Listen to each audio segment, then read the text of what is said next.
Pasti anak cucu kita bisa nggak ngelihat hewan-hewan di Kali Ciliwung. Kalau misalnya sapu-sapu terus dibiarin. Ada oknum pedagang somai di pasar Minggu yang menggunakan sapu-sapu sebagai bahan dasarnya. Itu Kompas yang ngomong ya. Bayangkan di dalam tubuh kita plastik semua, logam semua, bisa kena kanker, Bang. Viral juga di mana posisinya, terus pelakunya udah ada segala.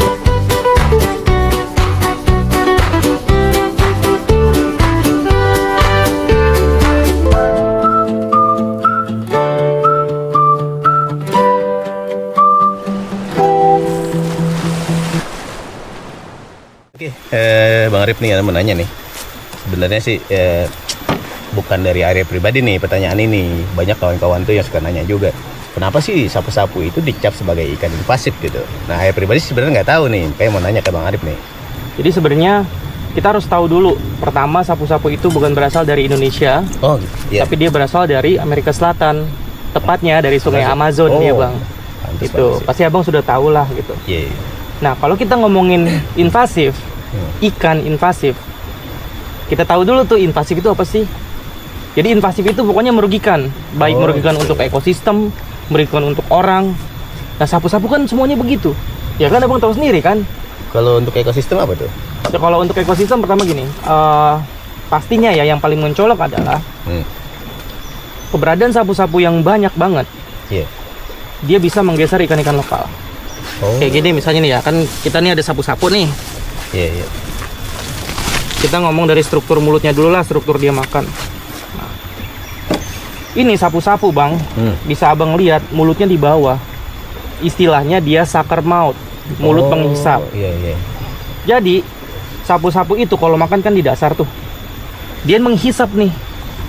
Sebenarnya dia itu makan alga, makan tumbuhan. Tapi kalau misalnya di depan dia ada telur ikan, atau enggak anak-anak ikan yang kecil, itu bakal keisap sama dia kemakan. Ke bawah ya, bukan dia mau makan sebenarnya. Ke bawah semuanya ikut ya. Nah, ini kan sekarang kalau cuma satu ya, ini kan satu. Coba bayangkan ada misalnya banyak sapu-sapu ngisep-ngisepin di bawah, apa nggak kena semua tuh anak telur ikannya tuh yang lain. Ya. Sekarang kita mah dapat sapu-sapu mulut. Tadi kita jala 5 kali di situ kan. Benar-benar. Dapat ikan asli nggak kita? Enggak sih. Baung hitam doang kan nih. Sapu-sapu doang kan. Kali Ciliwung itu kan punya banyak permasalahan, Bang Ipul. Iya, sampah gitu. Nomor 1 pasti sampah, nomor 2 limbah. Dan sapu-sapu ini saya bisa kategorikan nomor 3, Bang. Mungkin ya sapu-sapu itu nggak, kalau menurut orang lain gitu kan, nggak ada ngaruhnya. Sapu-sapu mau banyak juga ya nggak ngaruh. Iya, benar-benar. Itu kan nggak kayak sampah. Kalau sampah kan bikin banjir.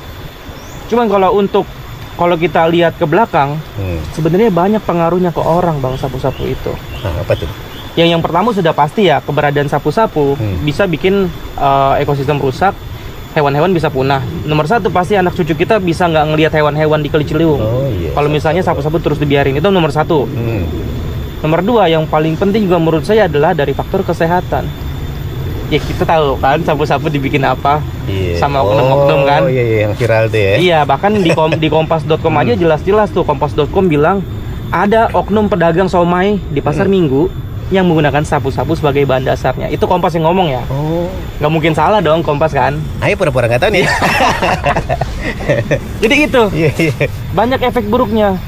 Udah pasti kalau misalnya dari kesehatan kan, banyak orang yang makan somai sapu-sapu nggak sengaja, akhirnya bisa jadi penyakit, bisa sakit ginjal, sakit hati. Mungkin nggak langsung ya. Memang nggak langsung.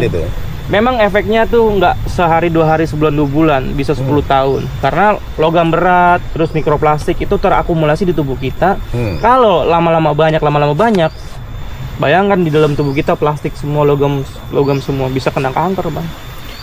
Kalau untuk ini kan, kalau untuk dampaknya lumayan gede nih sapu-sapu. Mungkin kalau untuk orang yang biasa yang nggak turun di lapangan nih kayak Ciliwung, biasa aja dipikirkan ya cuma sapu-sapu kok. Terus kondisi juga nggak banyak kita dilihat nih. Nah, untuk Bang Arif sendiri nih, selama ini kan mungkin beraktivitas nyari ikan sapu-sapu, ada solusi gak terbaik nih cara penanganannya? Terus juga mungkin harapannya nih kalau emang nantinya pemerintah mau turun tangan gitu, apa yang kira-kira bisa dilakukan oleh pemerintah tuh? Iya. Kalau menurut saya begini, kita semua tahu, sudah tahu pasti, nggak ada yang nggak tahu sapu-sapu itu ada banyak. Bukan cuma di Ciliwung doang. Dan kita juga semua tahu, untuk saat ini pemanfaatan sapu-sapu itu ke hal yang tanda kutip jelek lah. Bukan tanda kutip, itu udah pasti jelek. Nggak bagus buat kesehatan. Nggak bagus itu kan. zaman sekarang itu Bang, ada banyak orang yang mencari nafkahnya tuh nyari sapu-sapu. Kita nggak pungkiri ya. Iya. Gitu kan. Kalau misalnya serta-merta kita larang itu, kesian mereka nggak ada kerjaan. Nah, makanya disinilah peran pemerintah itu penting Bang. Pertama, kalau dari saya yang saya mau adalah nih Bang, jujur aja, pemerintah turun tangan meneliti Bang. Sebenarnya sapu-sapu itu bisa gak sih dimanfaatkan untuk hal lain yang lebih positif? Iya, benar-benar. Ya, kayak kemarin kan kita udah ngobrol sama Bu Dewi mau bikin pupuk kan, Abang kan? Benar. Oh iya, Bu Dewi ya. Dewi Alpidasari ya? Iya, Profesor Dewi Alpidasari dari Al Azhar Indonesia dia itu. Nah, Ibu Anita. Maksud saya gini, kalau kita mah orang kampung Bang, kagak ngerti lah kita kalau soal neliti, kita mah taunya sapu-sapu banyak, kita tangkepin, kita angkatin aja gitu ya. Kita kasih tahu nih orang-orang. Cuman kalau pemerintah yang turun tangan Bang, kan pemerintah orang-orang pinter banyak Bang. Iya. Kagak kekurangan orang pinter Bang Indonesia mah. Harusnya bisa ya. Bukan harusnya, gue yakin pasti bisa. Tinggal turun pemerintah menugaskan ilmuwan misalnya dari IPB misalnya gitu kan, pasti banyak orang-orang pinter, profesor-profesor. Mari bapak-bapak, ini ceritanya pemerintah nih. Mari bapak-bapak, mari kita teliti sapu-sapu. Apakah sapu-sapu bisa kita manfaatkan? Karena Bang, kalau sapu-sapu pada akhirnya bisa dimanfaatkan, potensinya luar biasa Bang. Ya kan tinggal ngambil doang. Iya, gratis ya. Gratis. Nggak usah pakai budidaya lagi. Iya. Semua orang itu pasti bakal banyak yang dapat kerjaan dari situ. Nah, orang-orang yang dulunya nyari sapu-sapu buat somai, nanti kedepannya mungkin bisa nyari sapu-sapu buat hal yang lain seperti pupuk, atau enggak mungkinnya cenderamata. Telitilah gitu kan. Kalau kita nggak bisa neliti karena kan butuh duit neliti itu mahal. Buat kawan-kawan dari pemerintahan khususnya dinas-dinas terkait nih bisa dengar ya. Ini harapan kita, bukan Bang Arif aja, kita semua nih orang-orang pegiat yang di Ciliwung. Jadi buat abang-abang, empok-empok yang ada di dinas yang terkait itu maupun pemerintahan itu segala macam, ayo deh tunjukin semangatnya, tunjukin respect ya untuk kali Ciliwung, kasih solusi buat kita nih, gimana cara penanganan yang terbaik. Iya. Kalau kita mah nih ditugasin ngapain, jalan nih Bang ya. Iya. Ini yang menarik nih, yang jadi pembahasan cukup sensitif juga sih sebenarnya, tentang ikan sapu-sapu diolah jadi sesuatu gitu kan. Nah kan sempat viral juga di mana posisinya, terus pelakunya udah ada segala macam. Nah ini Bang, sebenarnya sih kalau saya pribadi nggak masalah itu mau dibikin apa segala macamnya, cuman kasihan kan ini sekarang ada image negatif buat orang-orang yang melakukan itu, yang dagang segala macam. Sekarang taruhlah makanan itu selama ini kan somai gitu kan, terus ada pedagangnya. Sebenarnya jujur, daging ikannya itu emang ikan-ikan yang asli orang buat konsumsi makan tuh baik. Nah kan dengan adanya orang-orang tuh yang menyembunyikan, ternyata dia olah dengan ikan ini sapu-sapu. Nah sarannya Bang buat para pedagang-pedagang ini yang lainnya biar nanti nggak semua dapat image buruk seperti itu tuh. Sebenarnya sih ini menurut saya ya bukan menjadi tantangan untuk tukang-tukang makanan yang jujur ya. Justru ini menjadi momentum yang baik nih gitu.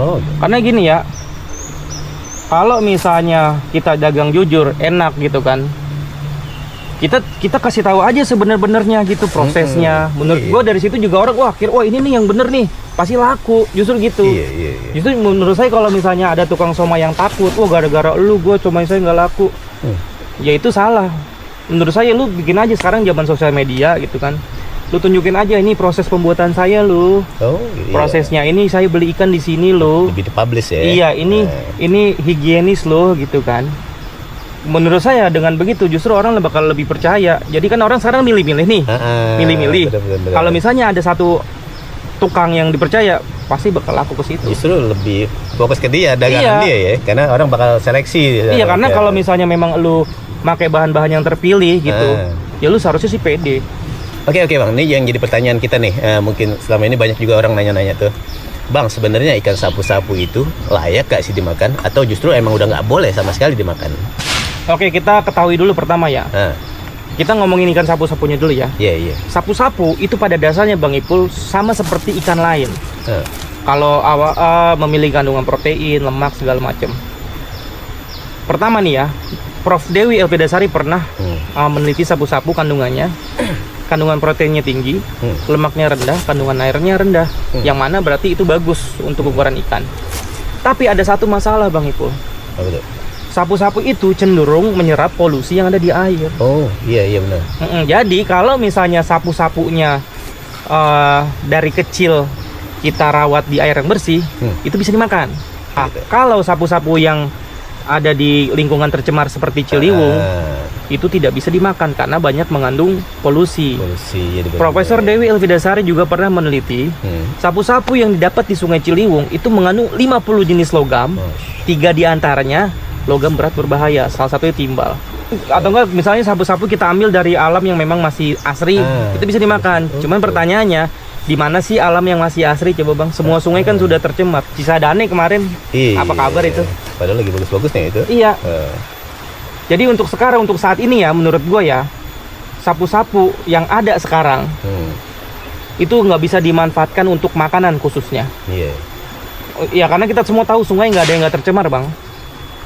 Sampai sekarang pun nggak ada kan yang budidaya sapu-sapu di tempat bersih kan. Semua orang yang dapat sapu-sapu itu dapatnya dari kali yang tercemar.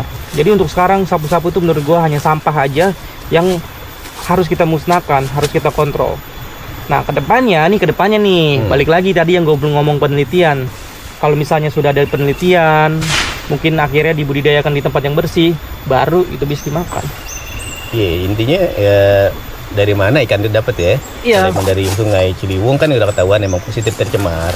Jadi nggak boleh dari batnya dimakan kayak gitu. Jadi potensinya tuh sebenarnya luar biasa Bang kalau sapu-sapu itu. Sapu-sapu itu nggak makannya gampang, tumbuhnya cepet, bertelurnya cepet. Kalau sapu-sapu bisa dibudidayakan, nggak tertutup kemungkinan di masa depan sapu-sapu itu bisa jadi sumber protein alternatif yang murah, gitu kan? Karena kan perawatannya mudah, ya kan murah, kasih makan kasih aja alga-alga, cuman harus di air yang bersih, gitu. Mantap tuh, sebenarnya potensi gede sapu-sapu tuh, orang-orang pada kagak ngelihat aja, pada nggak mau ngelihat. Kita balik lagi ya. Kita nggak kekurangan orang pintar di Indonesia, banyak akademisi dari kampus-kampus yang biologi gitu kan, kehutanan, pertanian, perikanan, kan orang-orang pintar semua itu isinya Bang. Masa sih dari sebanyak itu orang pintar sampai sekarang kagak ada yang neliti sapu-sapu gitu kan? Padahal sapu-sapu itu ya sudah banyak gitu ya, sudah memang harus diperhatikan. Emang sih mungkin kalau pribadi nih, kalau masalah sapu-sapu emang nggak kelihatan karena emang kondisinya di dalam air. Kan? Jadi orang ngelihatnya, oh hanya dari air ke atas itu, wah Ciliwung tuh baik-baik aja gitu kan, ekosistemnya bagus, tanaman-tanaman hijau segala macam, paling sampah. Jadi yang selama ini dibahas dan di atas itu masalah sampah-sampah yang ada di air doang. Ke bawahnya ekosistemnya itu nggak terlalu fokus diperhatikan gitu Bang ya. Nah jadi selain itu kan Abang Ipul tahu sendiri kan, di Kali Ciliwung itu sapu-sapu nggak punya pemangsa alami kan Bang? Oh iya benar. Di Ciliwung itu cuman ada biawak sama berang-berang, bukan pemangsa alaminya sapu-sapu gitu. Kalau di tempat aslinya di Amazon sana banyak Bang yang mangsa. Iya benar. Enak. Kalau di sana tuh kalau nggak salah ada piranha. Terus, lele monster segala macam. Ada banyak. Nah, air pama segala macam ya. Arapaima. Jadi air pama. Arapaima ya. Air pama penyanyi.